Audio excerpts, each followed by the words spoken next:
I've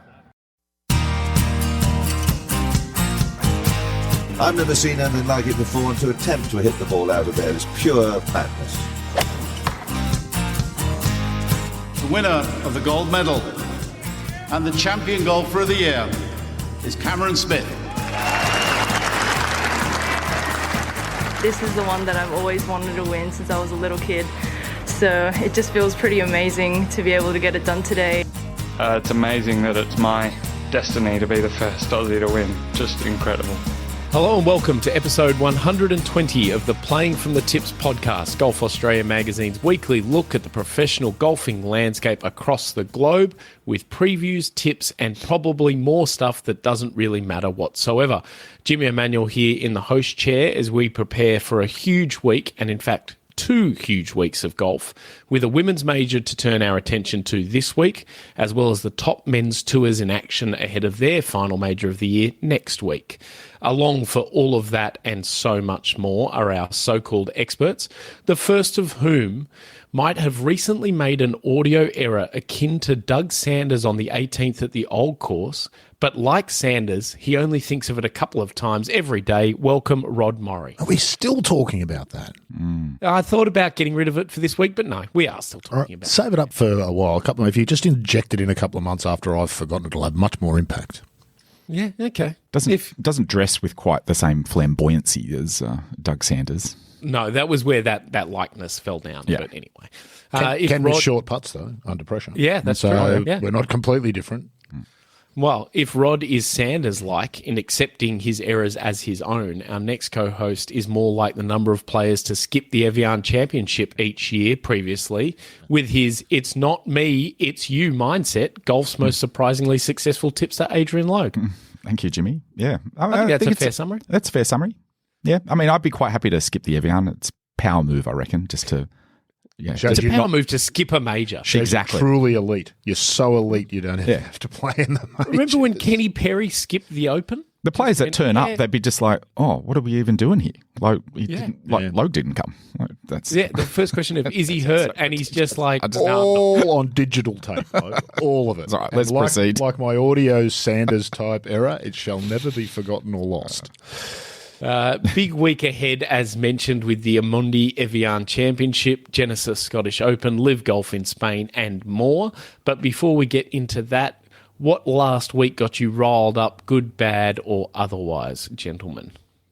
Of the faceless player who won in the PGA Tour. I'm sure he's a fine player. He's a two-time PGA Tour two-time winner. So play Brian Campbell. Put some respect on Brian Campbell's name. Yeah. Brian Campbell. It is quite a nondescript sort of name. Doesn't excite me at all. He's no Ben Griffin. But you know, shortest hitter on the PGA Tour. Did I hear that on the commentary? Shortest hitter on the PGA Tour. Oh, was he? I think so. Anti-rollback or something as well. Well, he would be if he's the shortest hitter on the tour already. If he's only popping it out less than 300, he doesn't want to go on anywhere. But it doesn't make sense. Rollback would help him. It would bring the feel back to him. A lot of these people don't understand that, Logan. It's a bit like, anti-vax. Right. It's that kind of thing. Well, I've never liked Brian Campbell right from the moment. Even though you never heard of him until just this weekend. And now I like him even less. Okay. So you've conjured up Ben Griffin and you're looking to disappear. It was an Brian anti-highlight for you, Jimmy. Yeah. I've got a positive for you, Jimmy.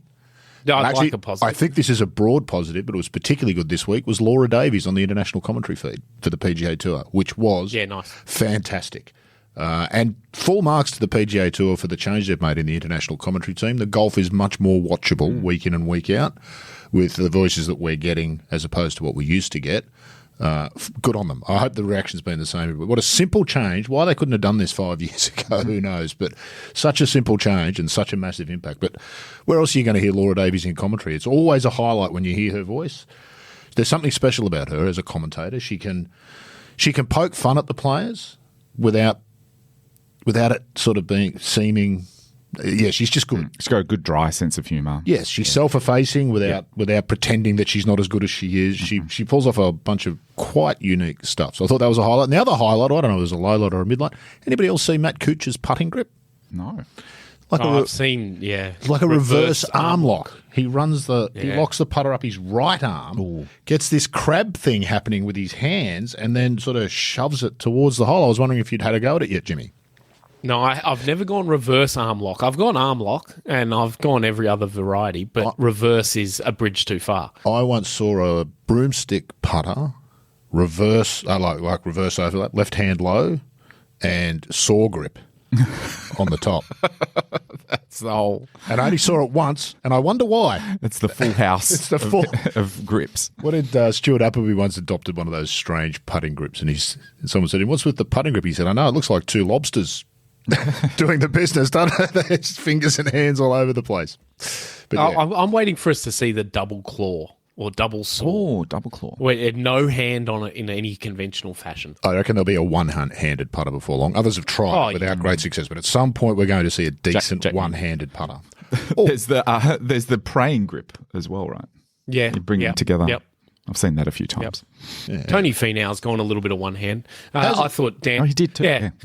Yeah, I thought Dan Brown was a highlight. Yeah. Your DP World Tour wins in Germany. That was nice. Kazuma Kobori coming third. That was nice. Lottie Wode is probably the highlight. So amateur winning on the Ladies European Tour. Not just winning. How much did she win by? She streeted them. Oh, yeah. No, lost count in the end. I saw the Saturday numbers and lost count. But good is very good.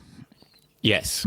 She is an elite player, and Madeline Sagstrom won't mind because she got first place check, so that's always handy.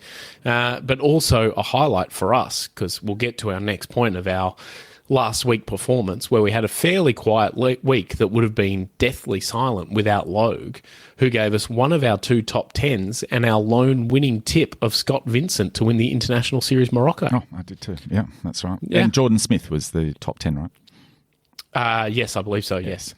All of that success takes us to 88 top 10s and 34 wins in 2025, which are unrivaled golf tipping results for any podcast where the host is almost completely out of semi-humorous ways of making their achievements sound grander. Yes, and a co-host who now is so successful he can't even remember his most recent trophy. No. Oh, did I? Oh, I did too. Yes, that's right. I did tip the winner. Yeah, that's I right. almost went for the other Vincent, but yeah, Scott it was. I'm taking away It's half. always Scott, never Kieran. Yeah. It's always I'm Scott. taking away half a point because you might not have known that when you said it. You might have meant Kieran and said Scott. No, got lucky with the I think win, I made so. some comment about they're not twins. They're one of the rare we non-twins. discussed them not being twins. They're not the Paul brothers, Pauls, who we that's all right. know are twins. We do now.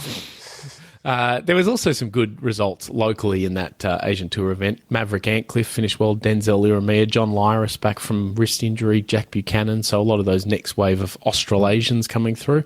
But on we go to this week's action, and of course Major leads our focus. Rod, you're going to lead the discussion around the 4th of 5 women's majors of the year at the Amundi Evian Championship. 4 of 5, which is what you need for a career Grand Slam on the LPGA, apparently. I saw that. They had Minjee needing to win. Don't know who decided that. I'm not okay with that. No, I'm not okay with it either. Got to win them all. Well, yeah, but they're not serious, are they? They're not going to call that. That 4 is is a Grand criteria. Slam. I heard that on the commentary. I thought it was a mistake. No, I heard that on the commentary during her win a couple of weeks ago, and I thought, they must mean she's like one closer. But no, they meant it's just one more. It is considered the official criteria for a women's Grand Slam to have won 4 of the 5. Any 4 of the 5.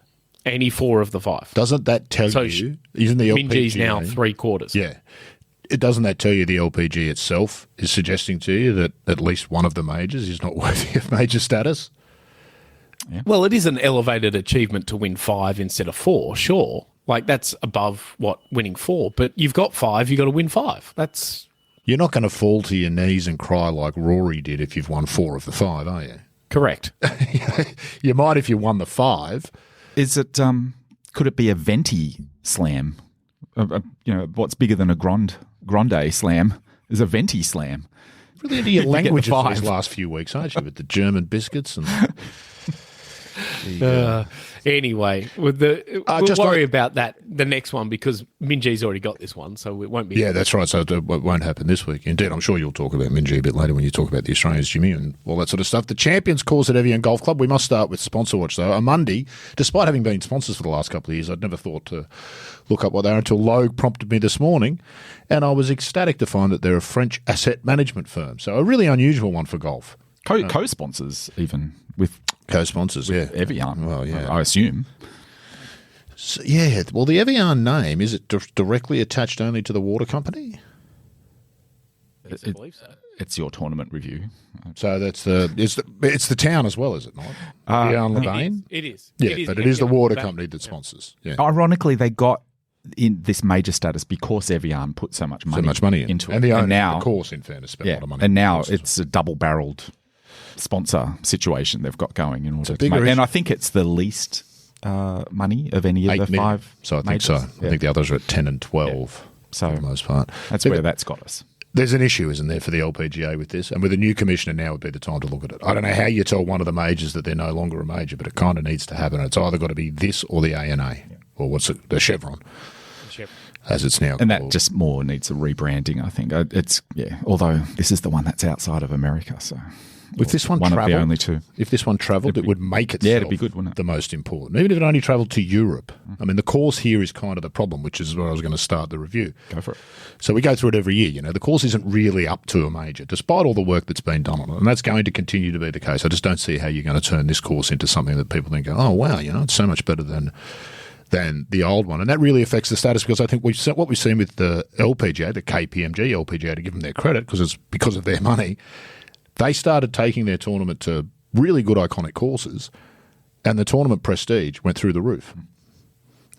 It's a pretty simple kind of – it's one element that if you get it wrong makes it harder to add the other elements up to make sure that the whole thing becomes right, and it struggles. As you said, there's players who – well, players over the years have been really vocal about the golf course. Lexi Thompson, of course, was it 2017, 2018, maybe somewhere around there, said some things about the course that she later had to walk back. I think Stacey Lewis has been critical. Now, that's not always a good guide, but when you've got players who actually skip the event, then there's a bit of an issue there when some of the top players skip. Yep. So having said all that, this is a major tournament with a great field, and if you win it, you have won a major. We've discussed this before. It's all very well for us to sort of rag on the event and the course, and it actually doesn't take away from its status or the field that you're beating or the prize that you're playing for, which is all what makes it a major. So just on the course, can anybody recall a hole apart from the second? The par 3 17th with the pretty wacky green, and the 18th with the water in front. And the 18th, yeah. That's kind of, it's not bad. There's a par 4 there too where the second shot plays up the hill.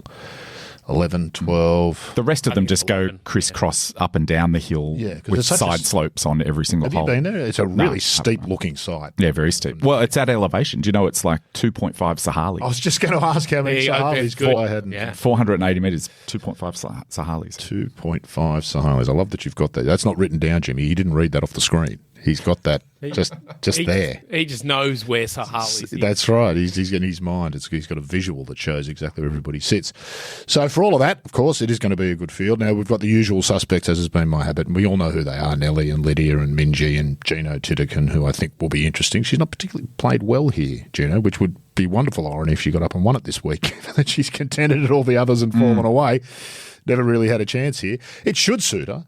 She's such a good ball striker and such a good putter, and there's so many uneven lies on this course where the ball's below or above your feet, or you're hitting up or downhill or from up and down. It should really suit her because she's one of the best when it comes to the hitting. But Just mentally, it's going to be exhausting for her to like drag herself into contention again. it feels like there's scar tissue there, doesn't there? Yeah, just go through the whole experience another time. It's going to be and really of her tough for own making too is the problem for Jenna. All those mistakes that have proved so costly in majors have all been hers. She hasn't been outplayed by somebody. She's kind of gone backwards. So she'll be a really interesting one to watch this week. But outside of those sort of obvious ones that we think of most weeks, they're the players that sort of interest me. And I'm going to put Brooke Henderson in that category, who has been playing, frankly, awfully.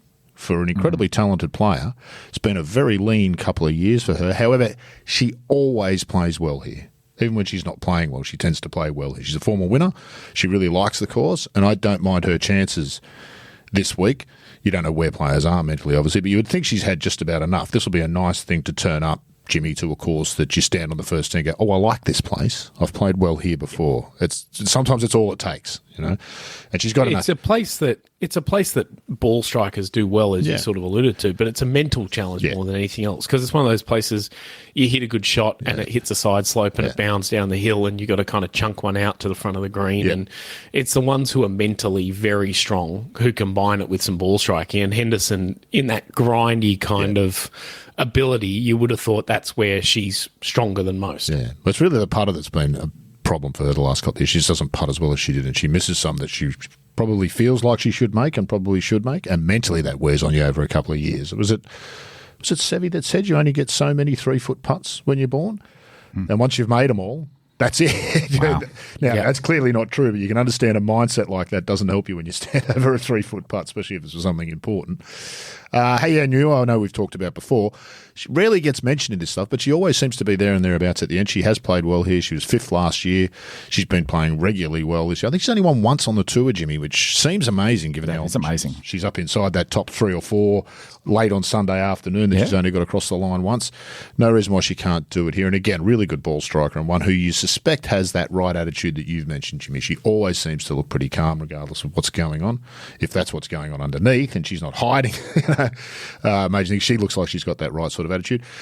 One that bobbed up a couple of weeks ago, and we know we're big fans of her here on the show, Jenny Shin. Yes. She's actually had a half-decent record here. I don't think she's ever missed the cut.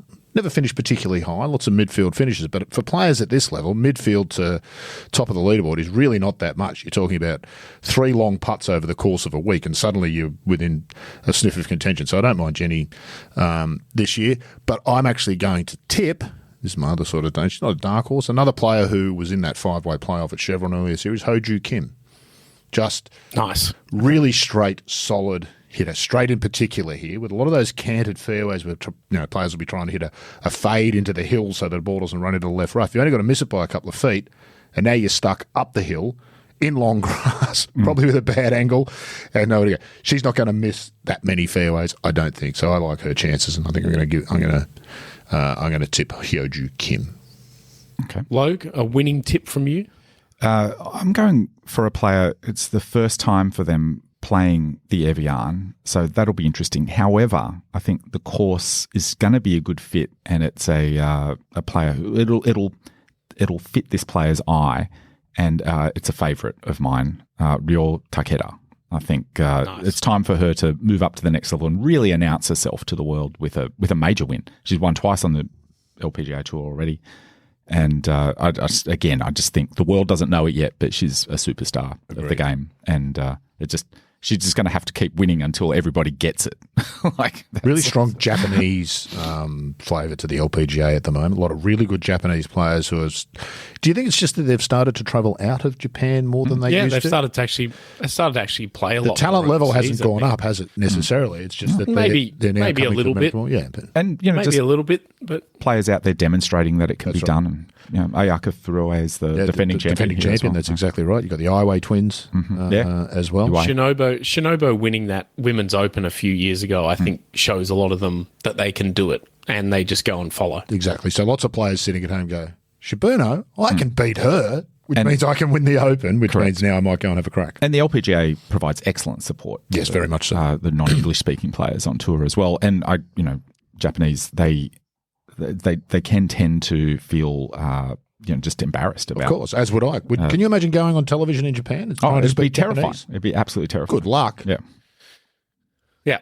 I'm going to go with Charlie Hull. Good week last week on the LET getting ready. Who knows golf course wise if Charlie hates it, loves it or otherwise, but it kind of doesn't matter with Charlie. I think there's enough there to keep her ticking for the week and make her think about shots and hit different shots. Like you said, Rod, there's opportunity to actually shape shots here, even though it doesn't strike as it's for an odd reason perhaps, but I think that's got a lot of Charlie, and she's showing some of her ability, but you never know when it's going to show up properly.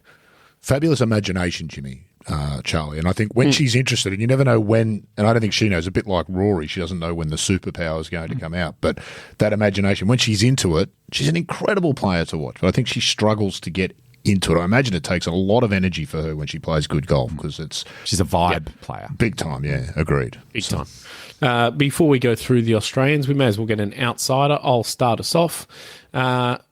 got to go with a Frenchwoman, Pauline Roussine-Bouchard. Nice. 10th at the KPMG, 3rd at the Dow Championship, the teams event, which I think would have done a lot for her. Yeah, the Finsterwald, that's right. She's a really, really good player, but probably has played LPGA events and maybe thinks I'm an LET player. That 3rd place, even though it is in a teams event, that can do a lot for a player. So I think she's going to have a bit of a breakout week, and she's going to sort of break through the LPGA in the next little while and be a fixture. She won the Q School by about 1 million shots, did she not, a couple of years ago in America? Yeah. Like really seriously good player. Yeah, really good player. So good tip, Jimmy. Yeah. Logue, an outsider? I think I've got the best outsider ever, Yes. Jimmy. He's a humble man. I'm going to see your French player and raise you a Swiss player. And On the border. We can fight. Yep, Morgaine Metro. Nice. Didn't Albon Valenzuela, didn't her parents meet here? The other Swiss player? Okay, well, if that's your outsider, that's even better than mine. Well, it's not. And there's no way I could have an outsider better than yours. I'm actually going to go. I thought about Angel Yin as an outsider, but I actually think I'm going to go with Lottie Woad, who did play here last year. I think she finished sort of top 20. But the form that she's in, it's a big step up, of course. But she's played in all these big tournaments before. She won't be overwhelmed by getting to the range and seeing Nelly Corder and Charlie Arl and Lydia Ko. She just beat a bunch of pros. That's exactly right. Yeah. Beat them handily too. Feeling herself. Yeah. If the only way you could have trumped his Morgan Metro would be if her sister Kim Metro was in the field, because she's probably not as good a player, so that would have been more outside. I would have liked. No, they're not twins. No. Had she been in the field, Jimmy, I would have. But at least I knew they were sisters. Yes, we're improving our knowledge of the siblings in world golf as we go. Sibling knowledge. On the Australians, Minjee will be obviously the absolute sort of highlight, winning a major in a last start and has won here before, won her first major here. You sort of expect Minjee to be there or thereabouts, and with the long putter firing, it makes sense that Minjee is going to be there on Sunday. Hannah Green, the other one who you would expect, but Hannah hasn't quite had it at the majors this year. She's without doubt right alongside Minjee as an elite level player and top 10 in the world, but the majors hasn't been Hannah's best hunting ground this year. Steph Kyriakou was close here last year, was very, very good here last year, and again, it's not a golf course you would have thought suits Steph, but she proved that wrong last year. And then they are joined by the host of regular LPGA Tour players. We don't probably have the full contingent, but we do have Cassie Porter, Karis Davidson, Robin Choi, Hira Naveed, and I think that's all of ours. Gabby Ruffles as well. So you would have thought in that other pack that we might have one or two who would get close or thereabouts. Gabby Ruffles feels like she's at that point where there was such expectation and probably hasn't quite kicked on as a pro just yet. Cassie Porter is one that's interesting. This was a tournament she told Tony Wiebeck at the start of the year. This was the one she had circled that she really wanted to play, which seems strange. It's the anti-Lexi Thompson move, but although she, like Grace... Sorry, on that it's been very impressive that she's played her way in. That's a really good and encouraging sign because she's had a fantastic start to her LPGA career. Quietly done, but a fantastic start. The fact that she's here is a big victory and good on her. Yeah, so she now gets in at a higher ranking than Grace Kim, was what I noticed. Really? You know, Grace goes from two years ago having a win in Hawaii, 2 seasons ago. So Cassie really has played brilliant golf. Robin Choi is the other one who's played her way in here. That's very impressive considering she went back to sort of very limited Epson sort of status not long ago. So Grace Kim's the other one who seems to really like it at Evian, but Grace's game this year's been patchy at best. So she is the sort of player, though, dead straight driver, you would have thought would play well here. I think we've mentioned her previewing this before. So best Aussie, I'm going to go first so I can take Minjee because there's no way it's not going to be Minjee in my opinion. I'm going second. Yeah. Okay. Hannah Green. Yeah. I'm going to go. Hannah? Yeah. Hannah. Yeah. Hannah, it's all this language training he's doing. Let's just go. Let's just go with Hannah. It's with Hannah, yes, okay. Green. And I will go with Cassie Porter. She might do a Steph Kyriakou from last year. Nice. I like it. We've actually got a spread there, so we're really good. As a team, we're doing well. Yeah. That's good. On we go, and it's links season for the men who get their final preparation for the Open in Scotland. That is, if you are a DP World or PGA Tour player, they co-sanction the Genesis Scottish Open Logue. Indeed. So, yeah, just a quick word on the title sponsor there, Genesis. Saved Tiger. Saved his life. Oh, he was in a Genesis. He was in a wasn't he? Genesis, yeah. Oh, okay. Of course he's in a Genesis. He was hosting the Genesis Open at Riviera. Yeah, that's very good. He's not hopping around in a Merc or a Porsche on that week, I can tell you. They've done quite well in Scotland since started sponsoring this. They opened a showroom in Edinburgh, and apparently sales in Scotland are quite good for Genesis. This was unexpected, I must be honest. What sort of numbers are we talking, Logan? How does that stack up against the other major manufacturers? They're moving a lot of metal, Rod. That's what they say in the car industry. Yeah. Is it what they say in the car industry? It is, yes. That's anyway, that's all I've got on that. But onto the Renaissance Club, the host club. This, again, I think, we come here every year now. At this point, we're pretty familiar with the course. And it continues to just not quite inspire, does it? Close, but no cigar. Yeah, my feeling on it is always it's just been a little bit too perfect. The whole aesthetic of it is just every little slope, every runoff, every tie-in. It's just all a little bit too perfect. Too thought about? Potentially, yeah. Every shape has been shaped. Yeah. Everything has been shaped. Every gradient's been measured. Every hump has been the height of every hump has been determined. How many Sahalis? Optimized. Have they got a Sahali scale for fairway mounting, which is 250,000 Sahali. Yeah. And look, it just lacks that quirk and all the oddities and sort of uncomfortable moments that you get at just up the road at North Berwick or at Muirfield even. Isn't that the problem for Renaissance though? It's what's just up the road and just around the corner. The reason it doesn't, if you took this course and played an Australian tournament on it, it would stack up pretty well. Oh, yeah. Not against our very best championship course, but it'd hold its place no problem. But it's just surrounded. Very tough being in that spot, but it's also potentially the best piece of land out of those three we mentioned, out of Muirfield and North Berwick. It's potentially a better piece of land, although North Berwick, I think it's probably the best piece of land. All emails to be said to Adrian Logan. But it has this thing that is kind of unique to it. It's got a little bit of woodland and it's sort of that estate aesthetic as well, which the other two don't really have. And then you can move out to the coast, and it had that potential to have a really interesting, distinctive transition there. But instead, it's just sort of the same golf course and that same unrelenting perfection with the way it's shaped all the way through. Such an interesting idea, that, Logan, the unrelenting perfection and how it works against the course in some way. Exactly. It's counterintuitive. Yeah. Well, that's why I think it's the uncomfortable, weird stuff, that the unpolished weird things that make North Berwick so unique. Well, all the Great Links. Well, maybe I would have thought Renaissance might have those in 50 years when the weather systems and everything work its way through. Leave it alone, yeah. It'll get a bit more rustic. Kingsbarn's always found the same. Kingsbarn's some raw, similar. quirky charm is what it needs. Yeah, Kingsbarn's very beautiful. Similar shaped, thing of hard to criticise. These are ridiculous criticisms, really. But it's anyway, it's no Quail Hollow. Just saying how I feel. Yeah, no, and that's what we pay you for. When you're Tom Doak and you've got the shot at a piece of land like that, you want to be the responsibility is enormous to be taking on the shaping of a piece of land like that, and you want to be creating something that's going to be there and looked at as in century time as being a classic piece. This is a Doak, and it doesn't quite hit. Unusual for Doak, of course, as well. He doesn't have many misses. And it's not a miss, in fact. It's not a miss. It's outstanding. No, it's not a miss. It's outstanding.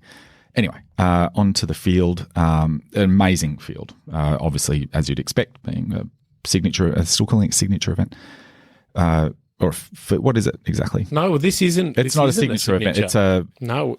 Oh, it's not. It's just the co-sanctioning event. It's just the co-sanctioning that makes it special, doesn't it? Elevated for the DP World Tour, now part of the PGA Tour. But yeah, that brings Scotty Scheffler to the tournament. Ludwig Aberg, obviously, Rory McIlroy. Got some local interest with Robert McIntyre. Tommy Fleetwood is teeing it up again, having another go. Adam Scott, our own. You make it sound like he's coming out of retirement. Does this count as a PGA Tour win, if Tommy Fleetwood? Yeah, of course. It does. Yeah, I know. Sorry, probably. You know what I'm saying, though. Yeah. Oh, not on US soil. Oh, I see what you're saying. It's probably going to be the kind of thing he will win to be like, it's over. And everyone will be like, it'll continue to have a little one asterisk. over here. Just to be an enigma. Yeah. You're right. That'd be very Tommy. Yeah. Anyway. Yes. you've got some Australian interest there, Adam Scott, and Minwoo Lee. It's I almost hear the interest in your voice when you rattle off those Australian names. I don't think Minwoo's even in the field though. So maybe stand corrected there, Jimmy. no wonder you were unenthusiastic about it. You've got no Minwoo is in the UK because he's been at Wimbledon and at the F1, but he's chosen not to play here this week. Yeah. So Elvis Smiley does get a start though. So very good. So just on a side note, isn't Minwoo turning into a great Australian hooligan-like character? Bobbing up at Wimbledon. He'll turn up at the snooker somewhere. Was he wearing something quirky he would, Wimbledon? Wouldn't he? No, he was well dressed. He likes to dress well, but he had the Oakley golf frames on when he's sitting in the thing at Wimbledon. It was exactly what you'd want of an Australian sports person watching. The kid has personality. Did he have his De Bethune watch?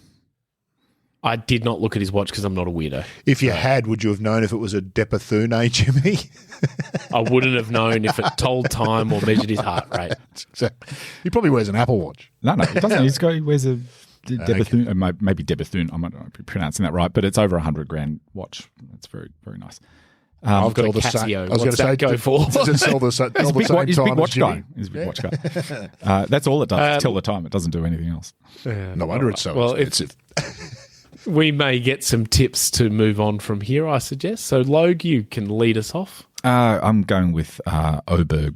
I think, I don't know, who knows with him, but just he is too. Just who knows? Who knows at this stage? But this could be harshly because he's still so young. But he is a who knows. Yeah, I like it.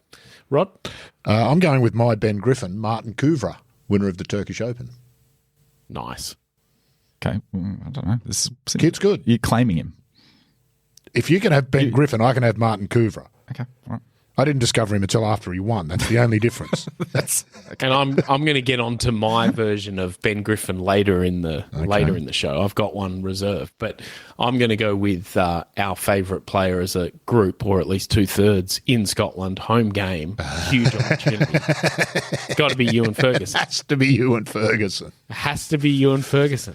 Back-to-back. And won't we celebrate if he was to win, become a PGA Tour winner? Yeah, just fantastic. Ewan Ferguson. Brilliant. It'd just be huge.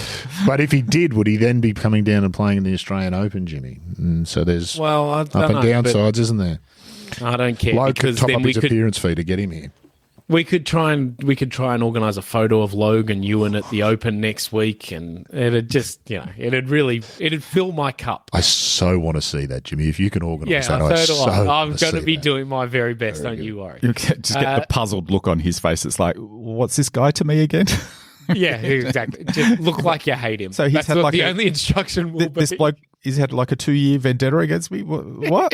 What is this? Why am I getting my photo with this guy? Since being smacked by Lee Westwood, he's gone for the lower profile players, and I'm victim number one. Lee Westwood, we could do a 3-ball photo. We can get Lee Westwood in there. Because he qualified, didn't he? Yeah. He qualified through, so that'd be good. For those not on those two tours co-sanctioning that event, there is another major preparation week happening, LIV Golf in Spain for their Andalucia event, which is again at Real Club Valderrama, famous as a Ryder Cup host venue and many time DP World or European Tour host over the years. It kind of has to lead the conversation around this event that LIV has an established practice of playing the week before majors, although that is going to look like changing next year with their schedule. But how do you get ready for the Open at Portrush by going to Valderrama?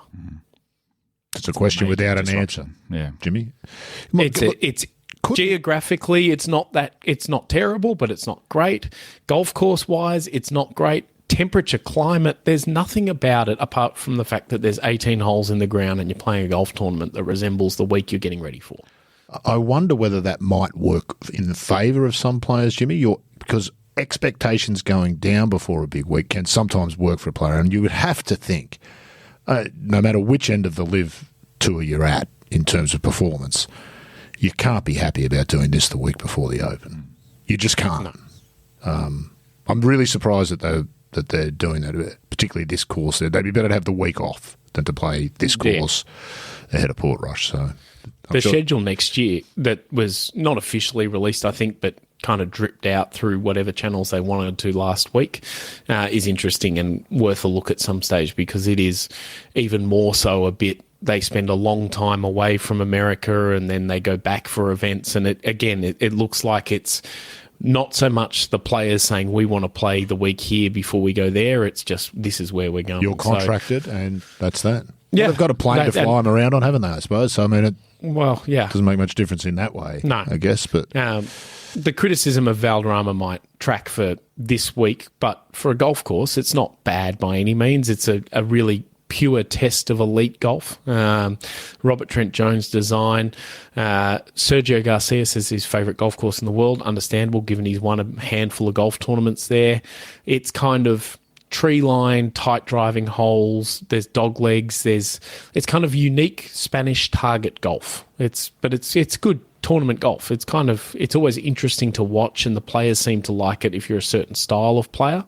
But it's not what the likes of Bryson, Cam, John Rahm, Brooks Koepka will be looking for before next week. But they all have to play, and those ones are the kind of Bryson feels like he wants to win regardless, unlike others who are just tuning up. He feels like he wants to win, so he'll be interesting to watch this week. Sergio as well is the defending champion and always plays well here. Joaquin Niemann, it kind of suits his creativity at Valderrama. Really feels like a good course fit, doesn't it? Yeah. Patrick Reed, last start winner, and this story of him trying to get on the Ryder Cup team is only going to keep going. So you would have thought he would be determined to be close. He finished 4th here last year. Bryson finished in the top 10.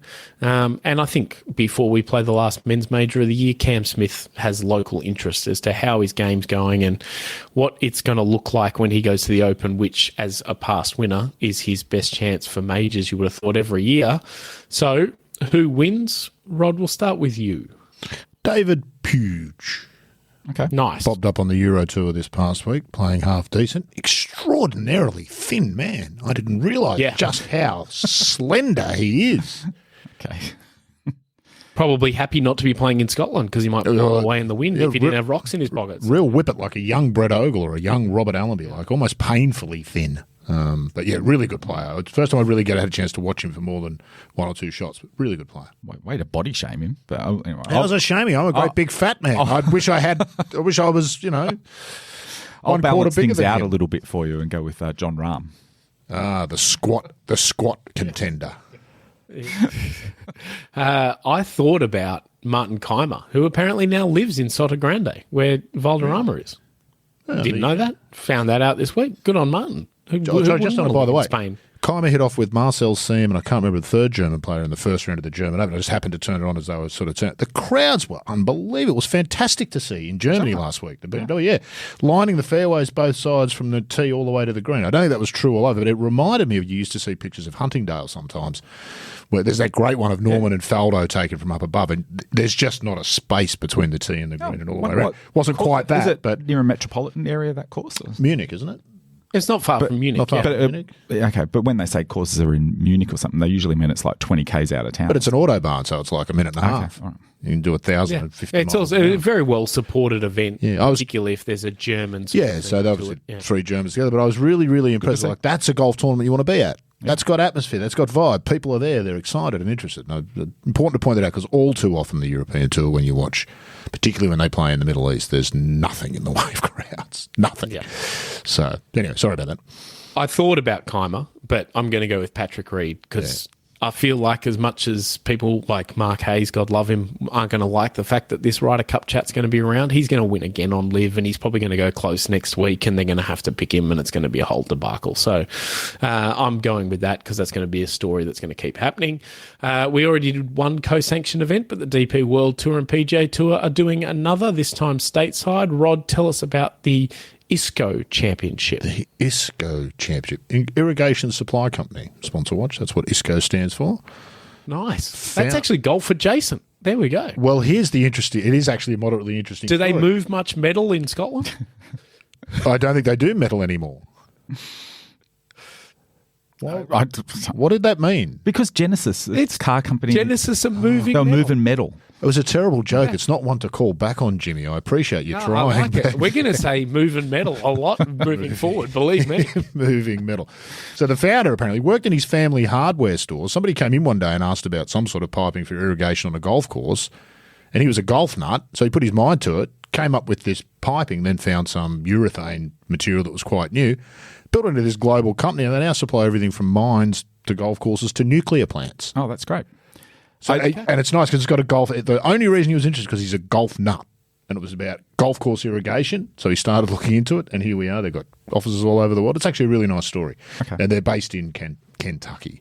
I love it when a company grabs the obvious name or like the really super generic name, like irrigation supply company. Yeah, like that's, ISCO. Yeah, that's Absolutely. That's so good when you just have your own, the most generic, like direct, like literally the name. Like Sydney Podcast Studio. Sydney Podcast Studios. Yeah. Just it is what it is. Make America great again. Yeah. Brexit means Brexit. The really like Word. simple, obvious Microsoft word. Word. Yeah, Microsoft Word. Yeah, That's where you put words. Yeah, you're right. And ISCO takes its place in the pantheon of great simplistic names of the world. Yeah. So, and because they're local, so they're really putting in something into the local community. They're not called opposite field events now. They're called additional events, I think, Jimmy. Yeah, I think so, yeah. When I think they've changed the name to additional because that changes everything now. We can all calm down and not worry about what they're called. Anyway, so of course with the Scottish Open on, most of the big names, or pretty much all the big names from the PGA Tour are of course over in Scotland, which means this is what I like to describe, Jimmy, as a chance for some of the lesser lights to shine. And that's particularly good, I think, if you're a European Tour player, because you don't get many starts in the US. They're going over for 1 week, which I'm sure doesn't make all of them happy, but the opportunity, you win here, you get a 2-year exemption. The only thing you don't get if you win this is an invitation to the Masters. So it's a potentially life-changing thing. It also means as an opposite field event or additional event, you never have a defending champion. Because whoever wins it, he goes on and plays in the main PGA Tour event for that week because they're now got a full card. There has been rare defending champions, and how would that has to happen? look at them with a bit of sorrow and just go, how could you win, get a 2-year exemption, and the next year be back outside the big names on the tour? But anyway, so you rarely get a defending champion. The defending champion this week would have been Harry Hall, by the way. Not a lot of recognisable names in here, certainly not of the current crop of players, though we do have some great throwbacks in JB Holmes, Jimmy Walker and Jason Duffner. It was back in 2014, aren't we? Are sort of the names that were wandering around. Cameron Champ, Lanto Griffin. That's about as recognisable as you get for the rest of Ben the Griffin's brother. Ben Griffin's brother. Yeah, the other Griffin. No. Not having some interesting DP World Tour players. Matt Griffin's brother. Is he? He's not related to any other Griffin professional golfers. all right. Can we just settle that now? Okay. I don't know if that's true. It's But I'm disappointing saying that the Griffins aren't related they are. at all. Well, they're proliferating, aren't they? We only had one 10 years ago. Now we've got 3. So, they're looking good. The Barn Rat gets a start this week, which is always good to see. Kiridak, Marcus Armitage, Angel Ayora. Not really even the big names of the European Tour because, of course, their big names are playing in the Scottish Open as well. So this event will be very important for all of these players in the field for all sorts of different reasons. It won't attract much attention. I'm sure our mate, one-bearded golfer Dave Hill, will be there, being in Kentucky, and he's based in Kentucky. So if it's in Kentucky, he'd have to go, even if it was 300 miles away, wouldn't he? Because it's in Kentucky. So, of course, he'll be there. Australians in the field, Jason Scrivener and Aaron Baddeley. And I'm going to tip Emiliano Grillo, who was a little bit unlucky last week and really played some great golf.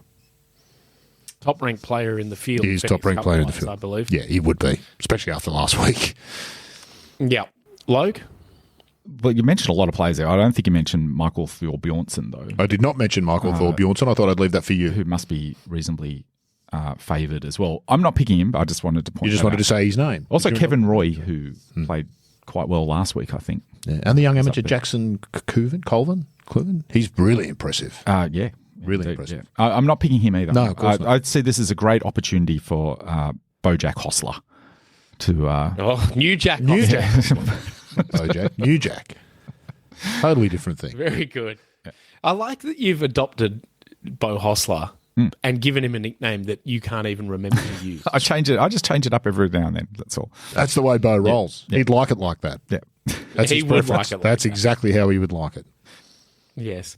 You mentioned, Logue, my man that's going to be my Ben Griffin. That's Kevin Roy. I saw He's- the expression on your face, like The fear coming out and he starts scouring the field again. as soon as I mentioned it, I saw you just like, oh, here we go. But yes, I wouldn't have allowed you to pick him as the tips convener. I wouldn't have allowed you because 2 top 10s on the bounce. And I don't know much about Kevin Roy, but I know I like Kevin Roy. was he in line? Was he in line to inherit the succession? I don't know. Okay, all right. No, never mind. I don't know. Had a little rules incident last week. Rod has no idea. Don't worry, Rod.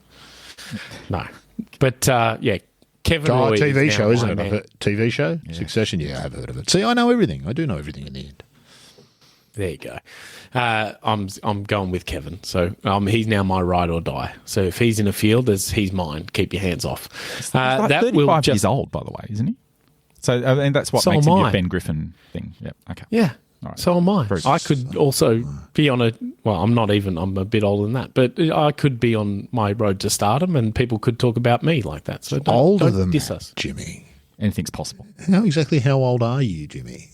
That's not for this medium. This form. Anyway, that will just about do us for episode 120. Rod, given your renewed love of watching European golf, you're in prime time now. Like, how do you split Evian, Scotland, LIV Spain? What do you do? Kudos to you, Rod, for all the golf you're watching.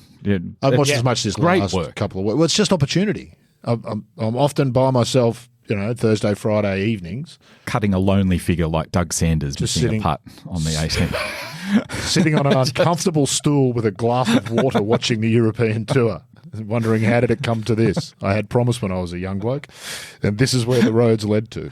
Just It's a cautionary tale for sagging. Kevin Roy. That's Kevin it. Roy probably hears that and goes, I better keep my bootstraps up. Shoulders sagging, hand halfway moving down to the cup to pick the ball up, Yeah. and then just What did Sevi say? I used to get to the 10th tee and be excited there was 9 holes to go. Now I get to the 10th tee, I want to cry because there's still 9 holes to go.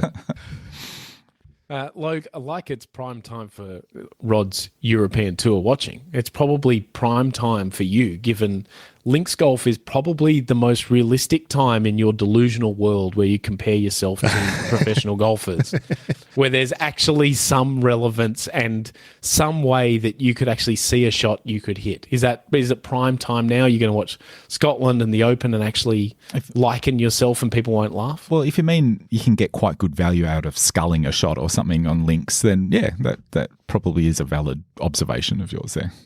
Yeah, okay, very good. You can follow all this action and so much more over this next major fortnight on the Golf Australia magazine website, golfaustralia.com.au, where you will also find our sibling podcast, The Thing About Golf, which, Rod, I believe Billy Horschel, the latest guest, and must listen to. Actually must listen to. I liken Billy Horschel a bit to Ian Poulter. There's times when I think he's fantastic and I couldn't be a bigger fan, and then there's other times he says things and I shake my head and go, oh, Billy, what are you thinking, if anything at all? He's terrific. Listen, he's a very authentic American, if that makes sense. He says what he's thinking, and sometimes what he's thinking is just nonsense, and you can't believe he said it, but other times, and just a really interesting, I came away, 2 interviews that Huggy's done in particular, this one and the one that he did with Mark James, have changed my opinion about the person that he's interviewed, and you can't ask for much more than that from a podcast, I don't think. So yes, have a listen to Billy Horschel. It really is good. Very good. And thank you for listening. We'll be back next week on Playing from the Tips.